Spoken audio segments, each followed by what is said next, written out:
Now turn to Section 1. Section 1. You will hear a man phoning to inquire about hotel information.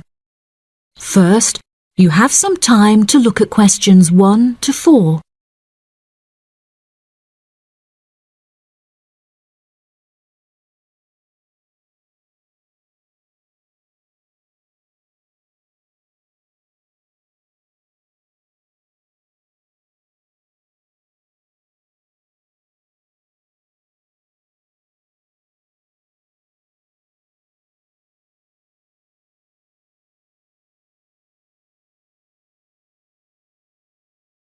Now we shall begin. You should answer the questions as you listen because you will not hear the recording a second time. Listen carefully and answer questions 1 to 4. Good afternoon.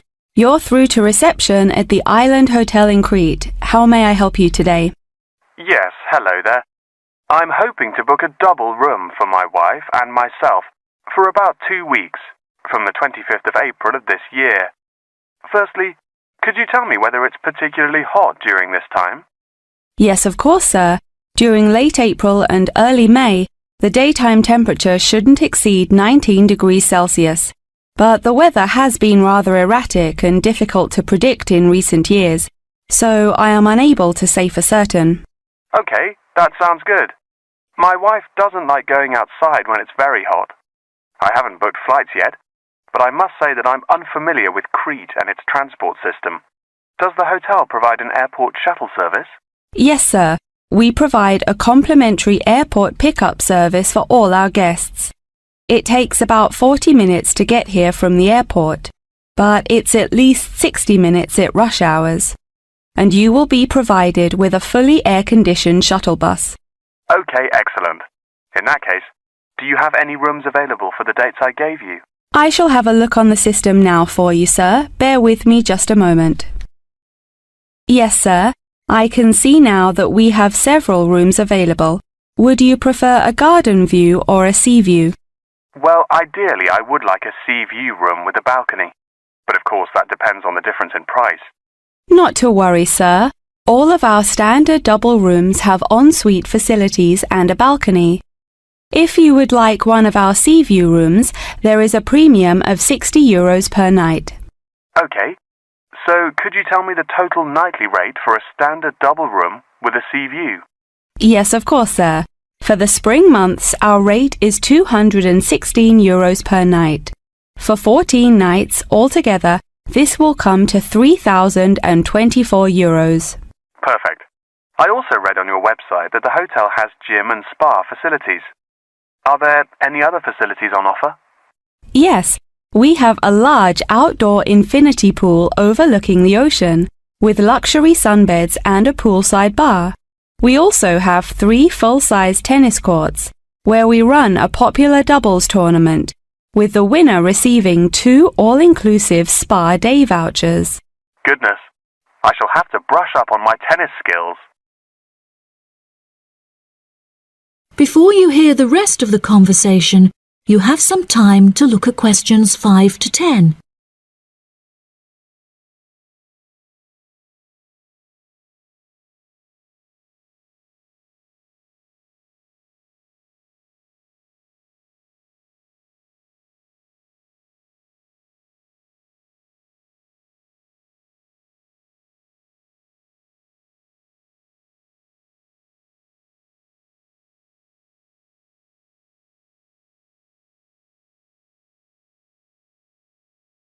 Now listen and answer questions 5 to 10. Are there any other activities organised by the hotel that we can partake in? It's just that it's our wedding anniversary on the 30th of June, and I would like to provide my wife with the perfect romantic getaway. I can assure you, sir, that your wife won't be disappointed. Ours is a 5-star resort, which is renowned for its luxury and beauty. In terms of activities, the hotel provides thrice-weekly entertainment. On Tuesdays, guests will take a minibus and partake in learning to cook succulent fish dishes with our Michelin-starred chef Enrique. The class will take place in a beautiful valley deep in the Cretan hills, where guests will be treated to an intimate piano performance by our in-house concert pianist Pedro. On Wednesdays, a select number of guests will be fortunate enough to explore the mountains by helicopter, before being transported to a tropical Cretan garden by shuttle bus. Finally, on Thursdays, after a fancy dinner, we provide a spectacular fireworks display, which guests can view from the comfort of a cable car. Oh, wow! That all sounds absolutely wonderful. I shall book the room now, and then I need to look at flights so as not to become extortionate. Would you like to take my details now or later? That is the end of section 1. You now have half a minute to check your answers.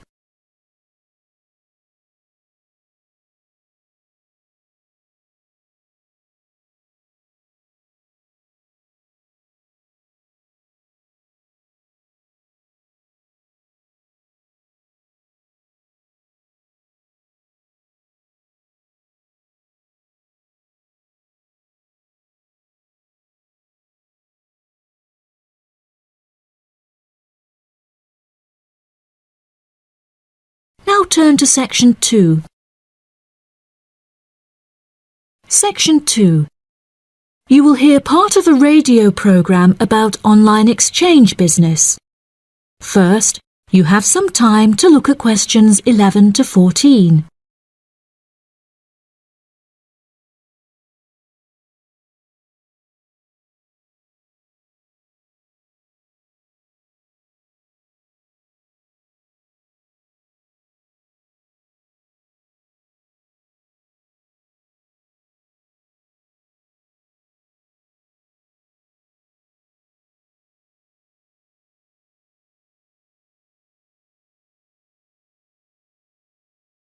Now listen carefully and answer questions 11 to 14. Barter Online UK is a young up-and-coming website in the United Kingdom where users can buy new and used goods. However, instead of paying with money, registered users instead exchange their purchase for an item of similar value. This part is perhaps the most complicated, as the registered users themselves must mutually decide on an appropriate value, with value either being the recommended retail price, RRP, or simply how much they believe the item to be worth. The website has been founded by a group of 4 friends in the north of England. Originally, they exchanged their belongings among family members. They frequently found themselves swapping their belongings when they no longer had any use for them. They live by the motto, "One person's trash is another person's treasure," and hate to throw things away. As more and more people caught wind of the idea and wanted to participate in the exchanges, the group decided that the idea had the potential to become a successful business venture, and so it did. Barter Online UK is a startup online business, which took 3 months to set up, and has now been running for around half a year. Despite only being founded a short time ago, the website has already garnered about 1,500 registered users, with 500 more than expected, a huge achievement for the founders. Some of the users are registered in the United Kingdom and Canada, with the majority from the Republic of Ireland. In order to become a registered member, users must first fill in their personal details, followed by their credit or debit card details, which will be used to take payment of a monthly fee of £5. As long as this fee is paid, users will be able to perform an unlimited number of online exchanges. Before you hear the rest of the program, you have some time to look at questions 15 to 20.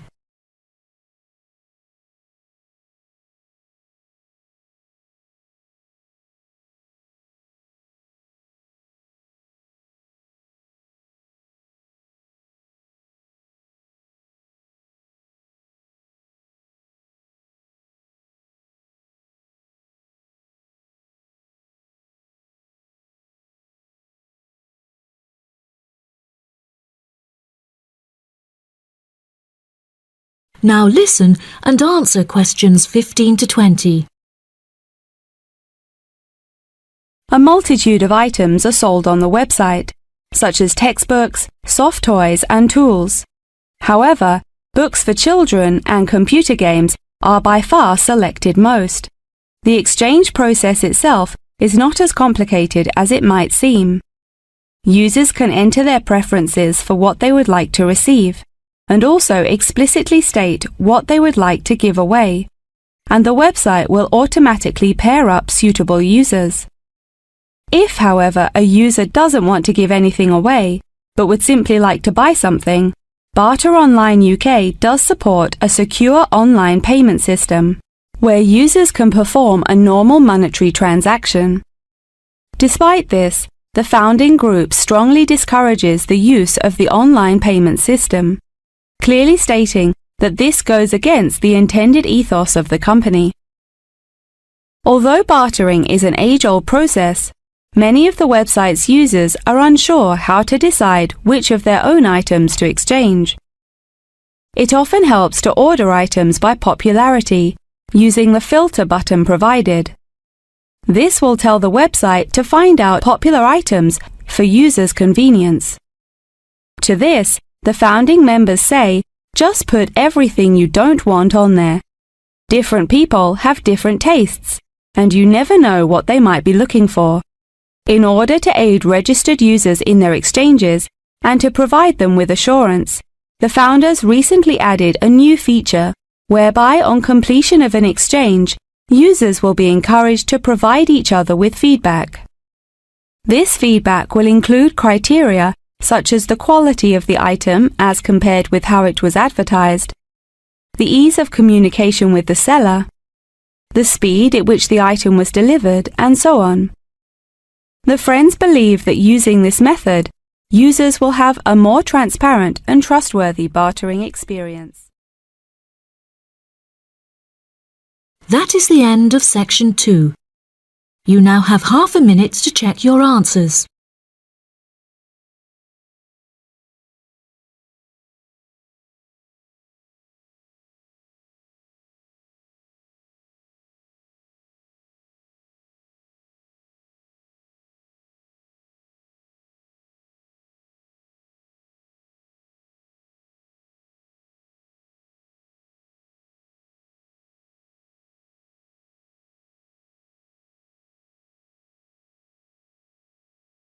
Section 3.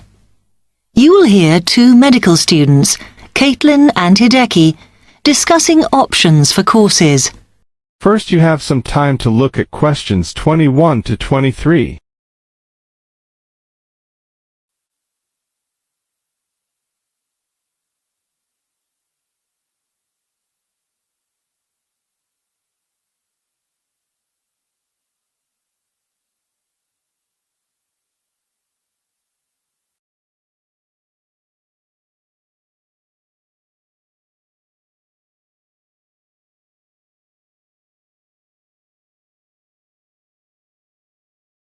Now listen carefully and answer questions 21 to 23. Hi, Hideki. How are you? Fine. I'm glad I bumped into you. Have you got 5 minutes to sit down and discuss our extra course options for next term? Yeah, sure. You mean the support courses for our modules? Yes. We've got 3 choices, and I'm not sure which would be best for us to do. Let's have a look. Yeah, we could do science and ethics. Sounds quite interesting. Yes, but I think we should be thinking what we get out of each course. So, science and ethics, there's a lot of reading and research to do. And I don't think it comes up in the exams, does it? I'm not sure. Oh, I see we have to do assignments and we get our score from that. But what it would do is to force us to get better at doing essays and reports. You know, organizing them and using the right kind of language. Might be worthwhile. Yeah, you're right. An alternative is the pharmacology prelim course. Oh. I think it's in case we want to go on to transfer to pharmacology at the end of the year, because lots of students do. so it depends what we want to do in the future. But apparently, they send you off to find out about various companies and the differences between their products. It would give you lots of practice in investigative studies and analysis. I think I'd quite enjoy that. Yes, I see your point. Then the other option is reporting test results. Sounds a bit boring. Not sure why they have a separate course just for that. Well, I could certainly do with some help in that. Because if you go out into industry, that's what you'll spend most of your time doing. So it's got a very practical application. I think I'm going to go for pharmacology. Me too. You now have 30 seconds to read questions 24 to 30.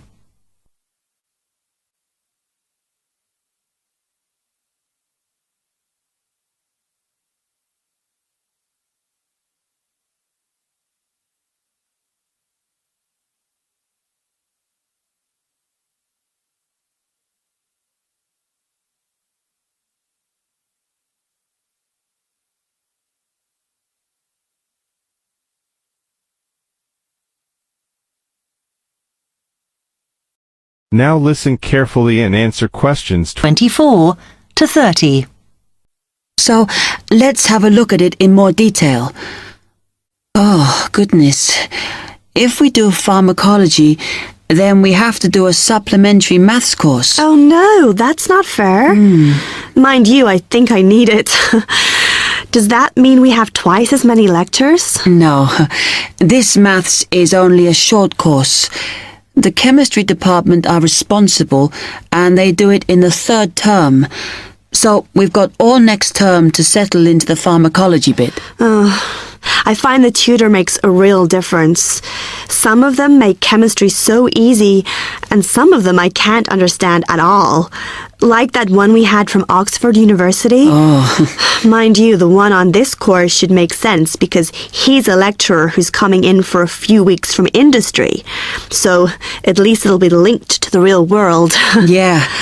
The project we have to do on this pharmacology course is huge, and it doesn't give us much time. We have to make a decision about what we want to do on the project as soon as we start in January, and then hand in our plans before the end of the month. Doesn't give us much time to sort out what's possible or not. I mean, doesn't the scale of our project depend on what resources we can have? Like what equipment we can use? I suppose so, though I think there's plenty available. For example, it says that if we need to do any experiments, then we can use all the equipment in the new lab, as long as we book it. Oh, okay. It's slowly beginning to take shape for me. I think it'll be a good course. I'm just worried that I get enough support to do it. I think you'll be okay. And the tutors are always available if you get stuck. Actually, it says that if you're not sure, then in December, they'll be running 1 or 2 additional seminars. So I might go to those. Actually, what's quite interesting is that at the end of the course, when our project is completed, then we have to do a presentation on it. I think that's quite good practice. A bit scary, though. Well, it shouldn't be too bad, as they say that we can do it in pairs. Spread the load, as it were. Good. I have done presentations before, but I'm always very nervous. And is the presentation what we're assessed on, then? Let me look. It says that we have an interview and we get a mark for the whole course depending on how well we do in that. Oh, right. Okay. That is the end of section 3. You now have half a minute to check your answers.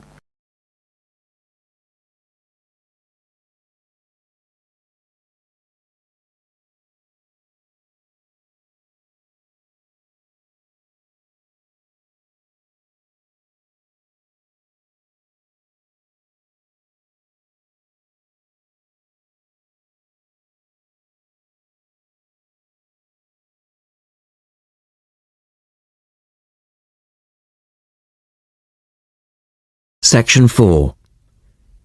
you will hear Rebecca Bramwell, an artist and illustrator, giving advice on how to get your first job or commission as an artist. First, you have some time to look at questions 31 to 35.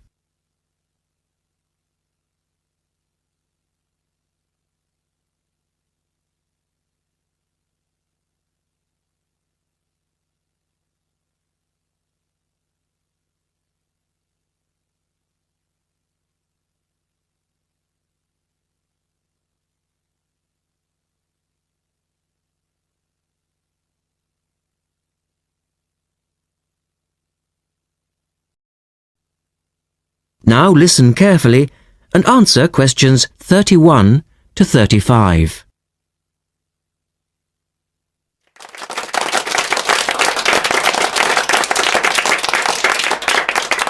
I'd like to introduce Rebecca Bramwell, an artist and illustrator who has come along today to talk to you all about getting your first job or commission as an artist.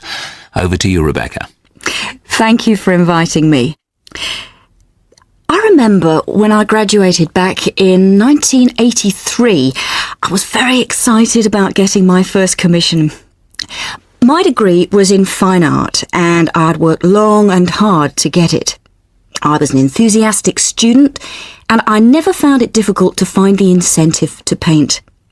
I think as a student you're pushed along by fellow students and tutors and the driving force is there. However, when you leave college, you find yourself saying things like, I'll have one more cup of coffee and then I'll sit down to work. I hate to admit it, but I say it myself. Suddenly, it isn't finding the inspiration or getting the right paper that's a problem. It's you. In my view, there are a number of reasons why this happens. It's a real challenge making a decent living as a new artist. You have to find a market for your work. Often you work freelance and need to take samples or portfolios of your work from place to place. These experiences are common to a lot of professional people. But artists also have to bare their souls to the world, in a way. More than anything, they want praise. If people don't like what they create, then it can be a very emotional and upsetting experience hearing them say this. I began to realise that these problems were preventing me from having a career in art, and so I decided to experiment. I was a painter, but I started to dabble in illustration, drawing pictures for books, cards, and this offered me the opportunity to become more emotionally detached from my work. I was no longer producing images from the heart, but developing images for a specified subject, taking a more practical approach. I began to develop a collection of my illustrations, which I put into a portfolio and started to carry around with me to show prospective clients and employers. But it was still tricky because publishers, for example, want to know that your drawings will reproduce well in a book. But without having had any work published, it's hard to prove this. Having a wonderful portfolio or a collection of original artwork is of course a first step, but what most potential clients would like to see is printed artwork, and without this evidence, they tend to hold back still when it comes to offering a contract. Look at questions 36 to 40.